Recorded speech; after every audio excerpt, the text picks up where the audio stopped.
பார்ந்த முருக பக்தர்களுக்கு வணக்கம். உலகெங்கும் வாழும் முருகர் சொந்தங்களுக்கு வணக்கம்.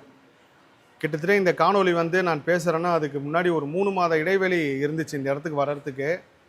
நான் போன தடவை வேலூர் காங்கேயநல்லூர் முருகப்பெருமான் கோயிலுக்கு வந்தப்போ திருக்கோயில் நிர்வாகத்திலேருந்து ஒரு வேண்டுகோள் வச்சாங்க.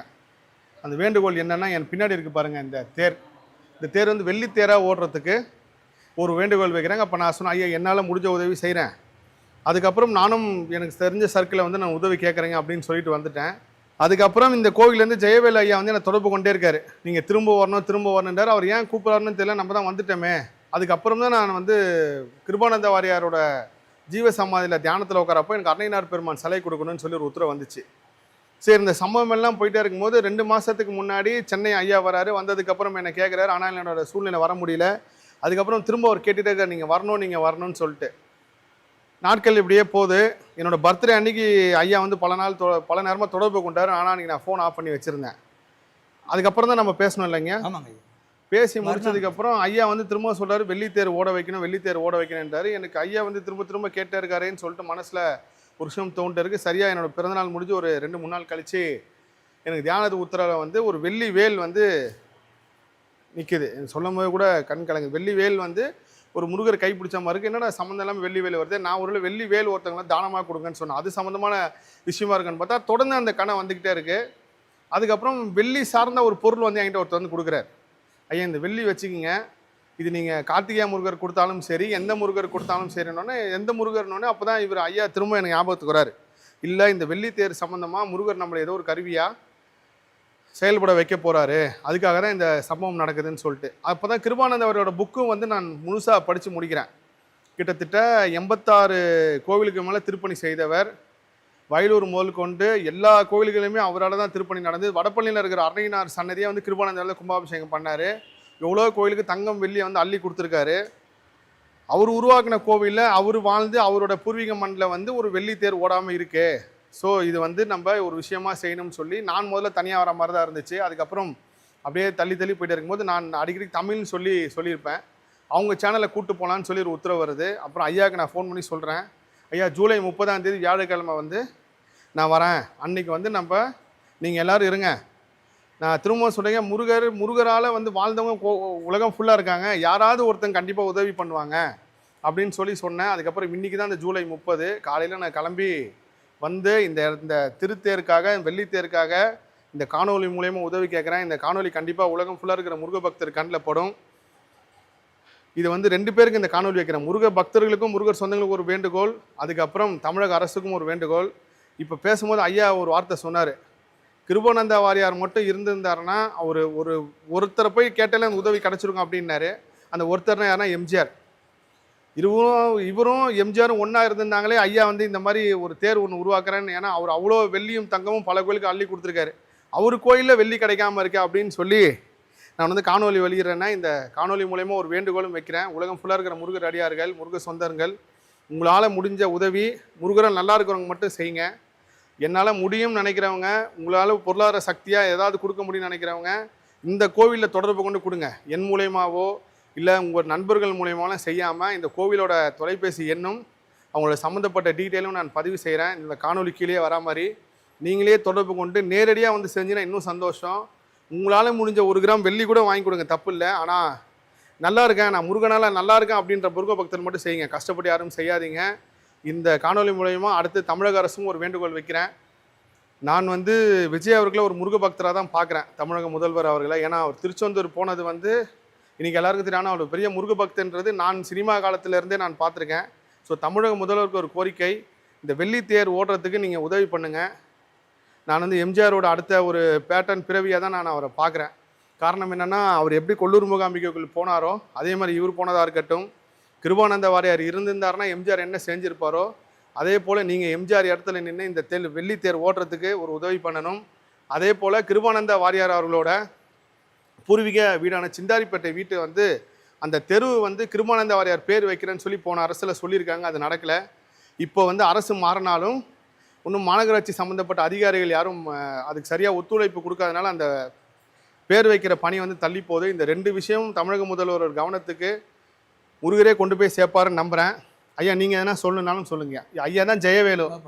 இவர் தான் வந்து எனக்கு வந்து அவ்வளோ தொடர்பு கொண்டு பேசினாரு. 130 கிலோ வெள்ளியில வந்து இந்த வெள்ளி தேர் தயார் செய்கிறாங்க.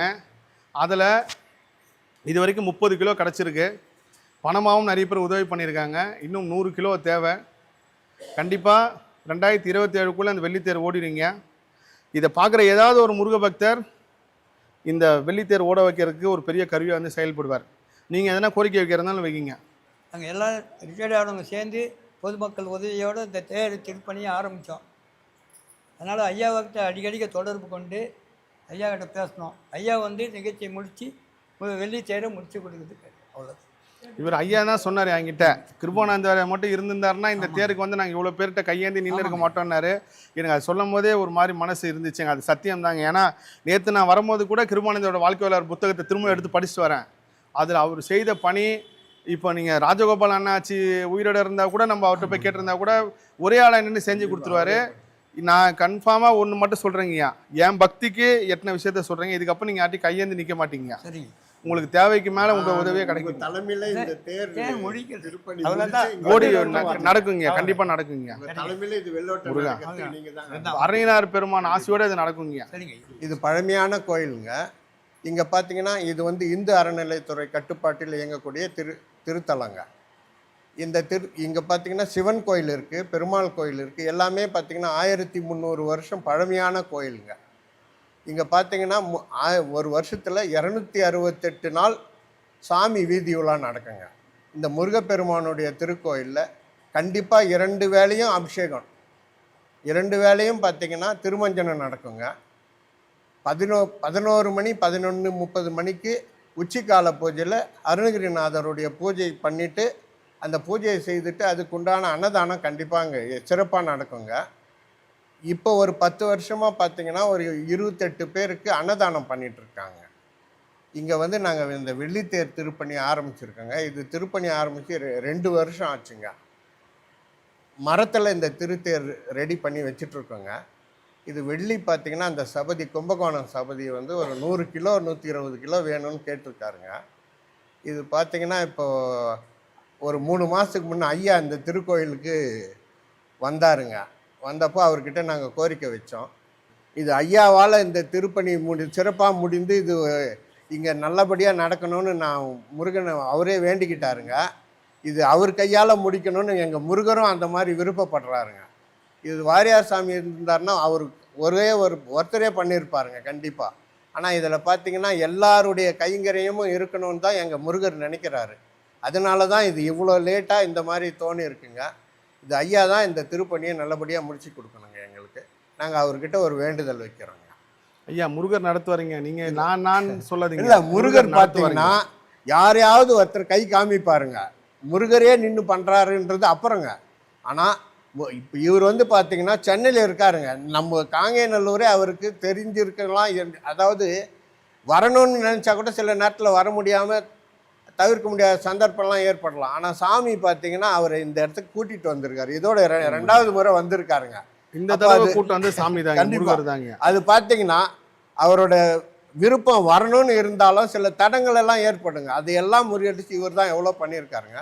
இந்த காங்கேயநல்லூர் இந்த முருகன் கோயில் திருத்தலம் வந்து பார்த்தீங்கன்னா ஏறக்குறைய பழமையான திருத்தலம். இதில் இந்த கோபுரத்தின் உச்சியிலேருந்து 4 பேர் கீழே தவறி விழுந்திருக்காருங்க.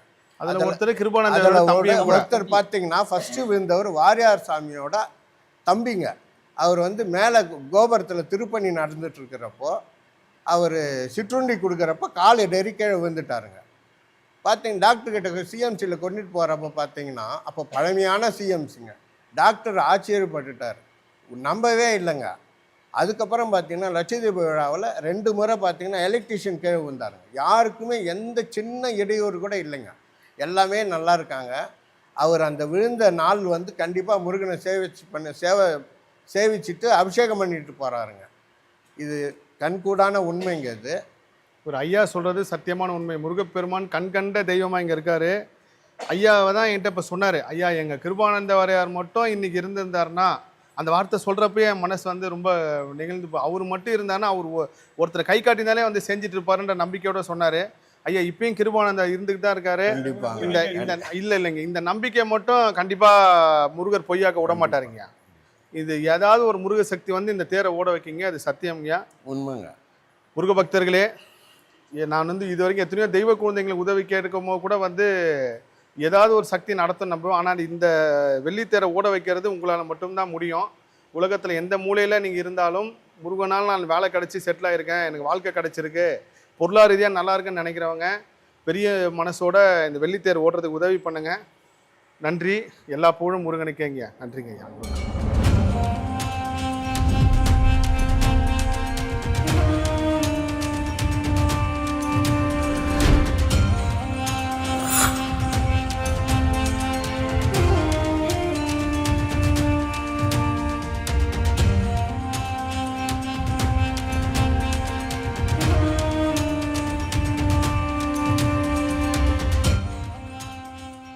நான் என்னோட முருகர் ஆராய்ச்சிலையும் முருக பக்திலையும் கர்ம ஆராய்ச்சி சம்மந்தமாக கிட்டத்தட்ட ஒரு 2-3 நாட்கள் பயணத்தில் வந்து எந்த காணொலியிலுமே வந்து நீங்கள் ஃபாலோ பண்ணுங்கள், ஷேர் பண்ணுங்கள், சப்ஸ்கிரைப் பண்ணுங்கன்னு சொன்னதில்லை. காரணம், அது சொல்லக்கூடாதுன்றது என்னோட ஒரு பெரிய கொள்கை குறிக்கோள்.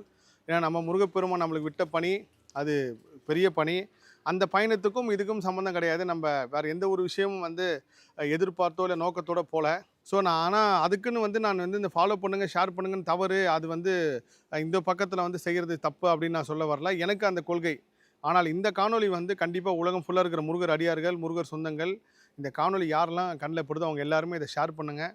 ஏன்னா நீங்கள் ஷேர் பண்ணால் மட்டும்தான் முருகர் இருக்கார் நம்ம கூட, முருக சக்தி எப்படி செயல்பட்டுன்னு ஒரு முருகர் சாட்சியாக அடுத்த 50 வருஷத்துக்கு இந்த சம்பவம் வந்து நின்று பேசும். எல்லா முருகர் அடியாருக்கும் அதை ஷேர் பண்ணுங்கள்.